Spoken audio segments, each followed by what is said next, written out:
We're going to look at Danny's video titled "The Secret to Pitching No One Has Ever Told You About." And he made some pretty extraordinary claims. And one of the things he said, and I quote, he has never seen it before and it's absolutely brilliant. We're going to find out how brilliant that is. We're going to rate this golf YouTube tip into 3 different categories. First category is, can it make your game worse?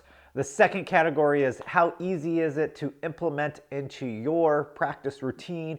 And the last thing is these tips actually useful? Did it make my pitching better? Was it as brilliant as he said? We're going to look at all those 3 categories. Okay, so let's talk about the secret move. And what he talks about is your lead arm and how a lot of people will drag the club across themselves. And to fix this, the secret move, it all has to do with your lead arm.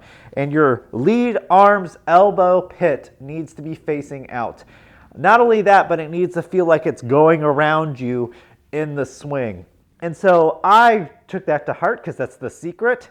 And I really got my arm facing out. I gripped the club and I was trying to feel it like it's going around me, and I hated the feeling.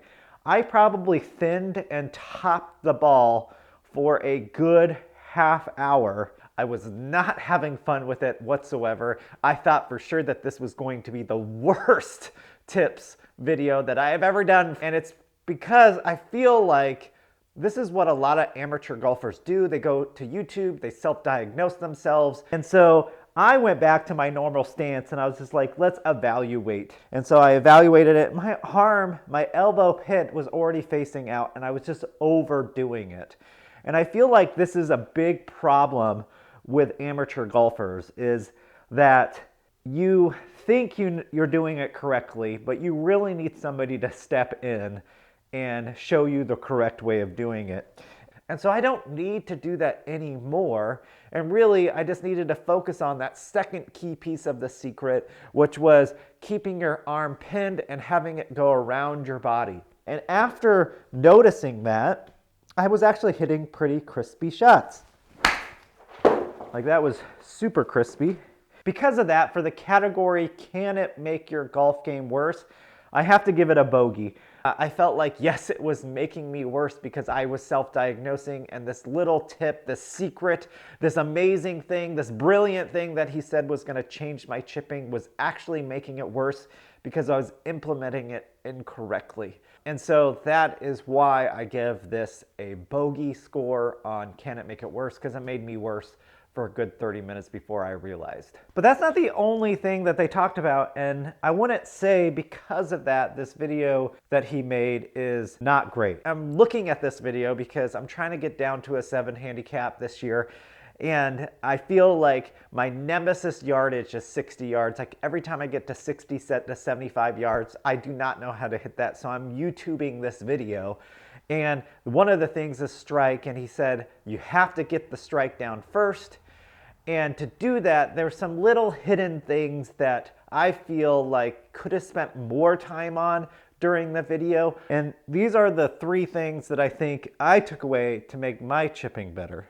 One of the main things that I feel like really helped me, and I feel like a beginner golfer wouldn't know these terminologies, and so I'm going to kind of explain it here, is stacking. So stacking just means that when you are swinging, you're getting all your pressure to your lead side, and that helps you with your low points. The other thing is he talked about was a little bit of a push, and so you're stack and you push around yourself like this. Again, set in passing, so I think a beginner golfer would go right over their head.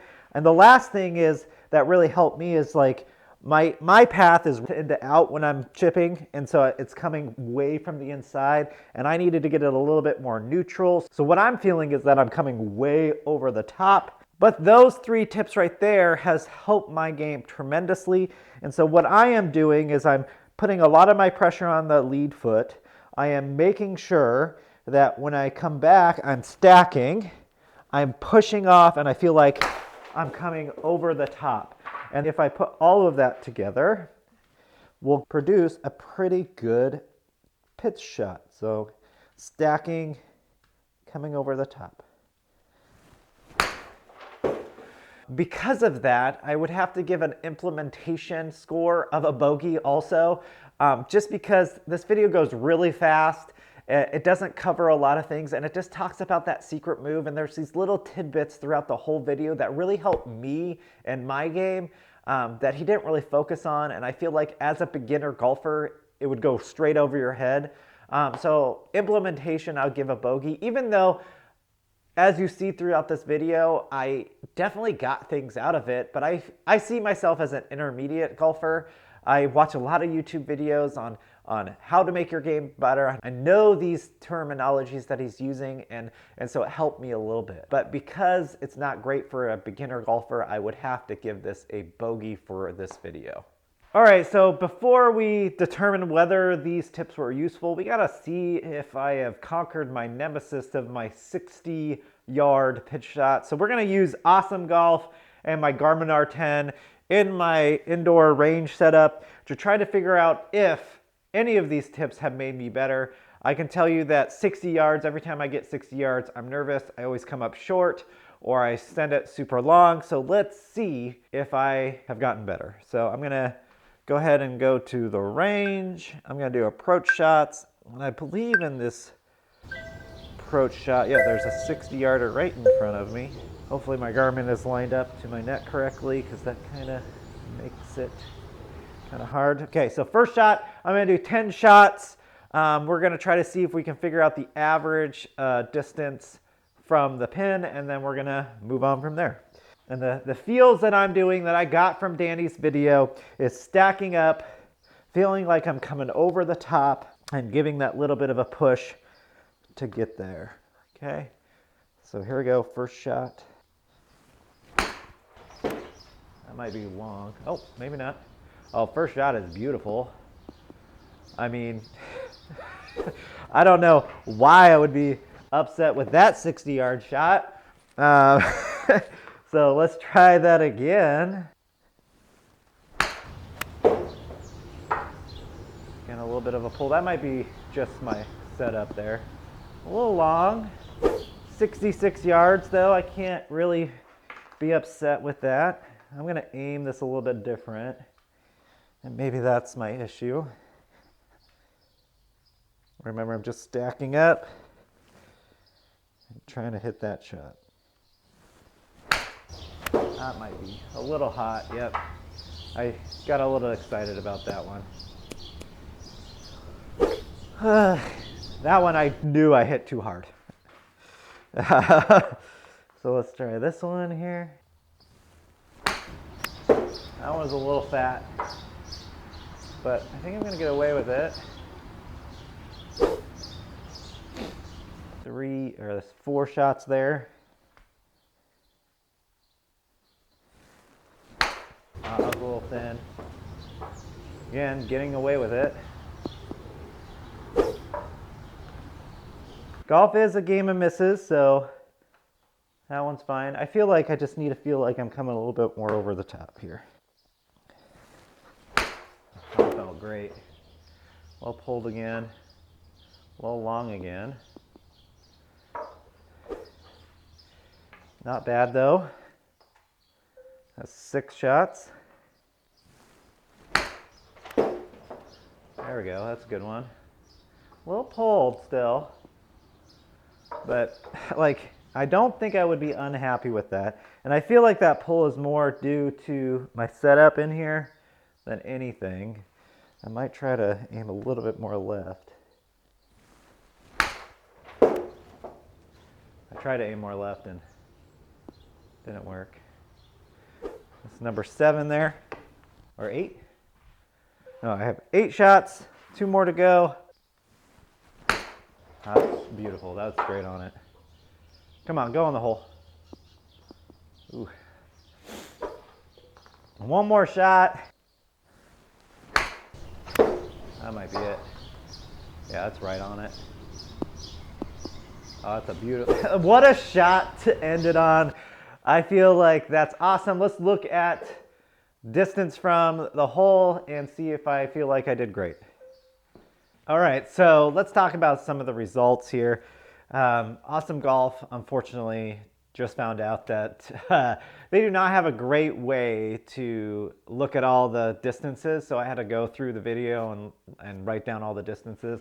I actually wrote it on this piece of board here, and I am pretty impressed with the proximity. I had the closest at 3.4 feet, and the furthest about 40 feet. That's the one I missed the green with, and I kind of hammered off the back. The furthest one that was on the green was 27.5 feet and 21.1 feet, but they all were around that 9 to 11 feet range, and I have 1, 2, 3, 4, 5 of them that are under 10 feet, which is a pretty awesome thing. And I actually found the average. I just added all of them up and divided by 10, and I got a 14.4 feet average, which I'm extremely happy about. I think I'd be happy to be 14 feet away from 60 yards, especially since I duff most of them on the course and I'm off the green still, in front of the green, or way short.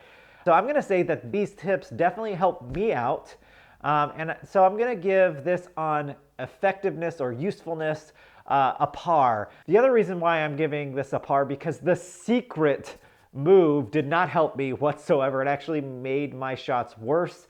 And I believe that right there, and all of the other tips that were kind of hidden throughout the video, are the actual things that helped me out. And I'm not saying the secret move wouldn't help you guys out whatsoever. I'm just saying for me, and I think a lot of other golfers that are setting up properly, this isn't a life-changing, brilliant move whatsoever. And it actually hurt my game a little bit because I was overdoing it, because I didn't have a coach there telling me that I was already doing it. And so that is why I'm giving this a par, because yes, the video as a whole did help me out, but the secret move wasn't so secret, and it also made my game a little bit worse. So that's where I'm at. So my overall Project Golf score for this is probably a par to a bogey. I feel like if you're the right person, this is actually perfect for you. Like I said, I got a lot out of it, and it's helping my chipping a little bit. But as a brand new golfer and you're trying to change the game, it's brilliant. It's a secret. I would say it's not that great of a secret, and it's not as brilliant as Danny said it was. Maybe for him and his game, and maybe if I had that coach there explaining it to me a little bit better, I could have gotten more out of it and been a little bit more excited like Danny was in the video. But for you as a viewer, I would look somewhere else for a chipping video that's going to change your chipping and pitching forever. It's not this one. Would I still watch it? Yeah, go ahead and watch it. The link is in the description below. You might get more out of it. And if you see something that I didn't see, go ahead and leave it in the comments below. But until next time, make your golf your project.